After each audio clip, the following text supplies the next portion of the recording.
Oke, para investor, hari ini kita bakal bedah satu saham yang, jujur aja, produknya mungkin lagi ada di kamar mandi Anda. Serius, kita ngomongin PT Victoria Care Indonesia atau VICI.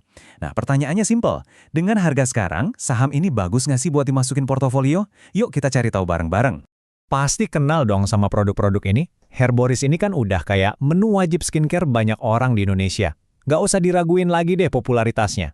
Tapi, sebagai investor kita nggak cuma mikir produknya bagus. Pertanyaan kita lebih dalam. Perusahaan di belakangnya ini, visi, mesin cetak duit yang oke nggak buat kita. Nah, itu dia yang mau kita selidiki. Nah, per 1 April 2026 harganya tuh di 575 perak per lembar. Ini nih titik start kita. Jadi dengan harga segitu, kita ini lagi dapat diskon buat bisnis yang bagus atau malah kemahalan karena produknya lagi ngehits banget. Oke, saatnya kita jadi detektif saham. Oke, pertama-tama kita buka dulu kap mesinnya si VICI ini. Ingat ya, prinsip dasarnya, kita tuh bukan beli kode saham, tapi beli sebagian kecil dari sebuah bisnis. Jadi wajib hukumnya kita ngerti, apa sih yang bikin bisnis ini jalan, apa yang bikin dia lebih jago dari saingannya? Visinya nggak main-main, jadi yang terbaik se-Asia. Buat kita sebagai investor ini penting banget loh. Artinya apa? Ini bukan perusahaan yang, ya udahlah segini aja cukup. Mereka punya mimpi besar. Dan untuk ngejar mimpi itu, fondasinya harus kuat banget. Nah, fondasi kuatnya itu dibangun di atas 4 pilar ini. Bayangin aja, kayak meja dengan 4 kaki yang kokoh. Ini yang bikin visi stabil dan susah digoyang sama kompetitor. Masing-masing pilar ini punya perannya sendiri dalam ngasih keunggulan buat mereka. Oke, kita bahas 2 pilar pertama. Ini semua soal kontrol. Mereka punya pabrik sendiri, artinya kualitas, biaya, supply, semua di tangan mereka. Nggak perlu pusing-pusing bergantung sama orang lain. Terus, mereka juga punya lab inovasi sendiri. Ini buat ngontrol masa depan, biar produknya nggak ketinggalan zaman dan selalu relevan. Lanjut ke 2 pilar berikutnya, ini soal jangkauan. Gini deh, produk sebagus apapun di pabrik bakal percuma kalau nggak nyampe ke tangan kita kan? Nah, jaringan distribusi VICI yang luas itu tugasnya.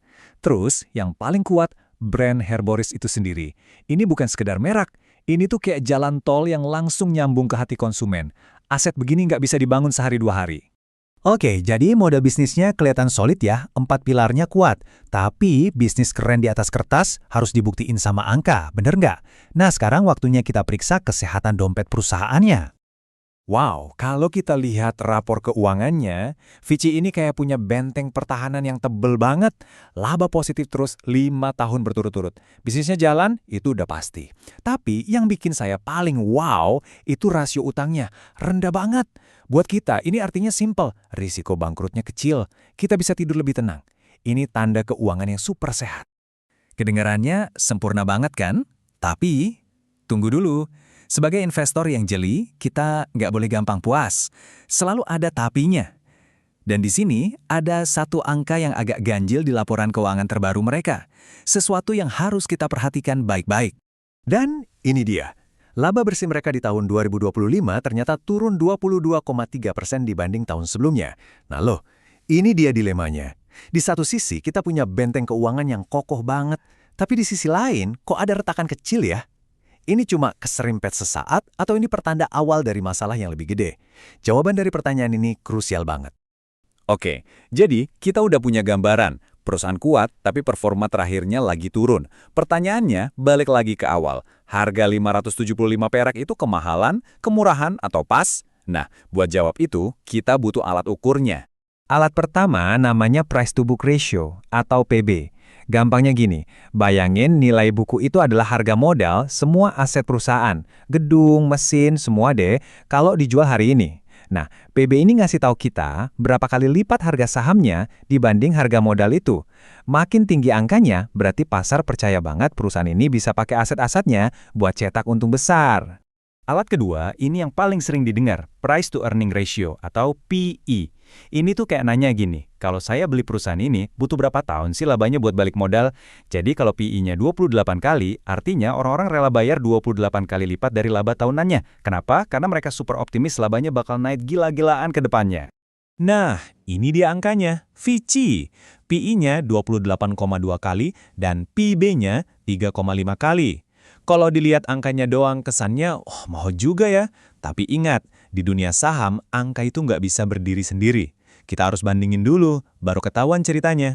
Jadi pertanyaannya sekarang, gimana angka-angka ini kalau kita adu sama perusahaan sejenis? Nah, perbandingan ini yang bakal ngasih kita konteks. Dan jeng-jeng, lihat ini.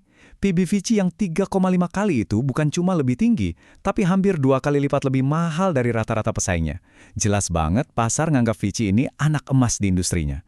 Tapi pertanyaannya buat kita, investor cerdas, apa anak emas ini beneran layak dihargai semahal itu? Apalagi setelah kita tahu labanya kemarin sempat turun. Oke, kita simpulkan dulu situasinya. Kita punya saham yang dihargai premium sama pasar, tapi baru aja ngalamin penurunan laba. Nah, harga mahal ini cuma bisa jadi wajar kalau prospek kedepannya cerah banget. Jadi, yuk kita intip, apa sih rencana manajemen dan apa aja risiko yang mengintai di depan? Ternyata, untuk tahun 2026, manajemen kelihatannya lagi main aman. Fokusnya bukan ngebut ekspansi, tapi lebih ke efisiensi dan jaga kestabilan. Rencana perluasan pabrik aja sampai ditunda. Ini bisa kita lihat dari dua sisi. Satu, mereka hati-hati dan bijak. Dua, mungkin mereka lihat tantangan ke depan nggak gampang. Ini sinyal penting buat kita. Dan jangan lupa, ada resiko dari luar yang nggak bisa mereka kontrol. Yang pertama jelas, daya beli masyarakat. Kalau ekonomi lagi susah, orang pasti mikir-mikir lagi buat beli kosmetik kan? Kebutuhan pokok dulu yang diutamain. Terus persaingan di industri ini, wih ketat banget. Kayak perang harga di mana-mana. Ini tantangan berat. Baiklah, sekarang kita sampai di bagian akhir. Waktunya menimbang semua informasi yang kita punya. Kita akan jejerin semua sisi positif dan negatifnya, biar Anda bisa jadi hakim yang bijak untuk portofolio Anda sendiri. Oke, kita bedah satu-satu. Sisi positifnya, atau bull case-nya, brandnya kuat banget, bisnisnya solid, dan yang paling penting, keuangannya sehat dengan utang rendah. Plus, mereka rajin bagi dividen. Nah, sisi negatifnya atau bear case-nya, valuasinya mahal, labanya sempat turun, dan ada ancaman dari kondisi ekonomi yang nggak pasti. Nah, setelah melihat semua ini, keputusannya ada di tangan Anda. Coba tanya ke diri sendiri, Anda tipe investor yang mana? Apakah Anda percaya fundamental fish yang kuat itu bisa melewati tantangan jangka pendek ini? Atau Anda lebih suka main aman dan merasa harga sekarang terlalu mahal untuk risiko yang ada? Nggak ada jawaban yang 100% benar atau salah. Yang penting, gunakan analisis ini sebagai peta untuk mengambil keputusan yang paling tepat buat Anda.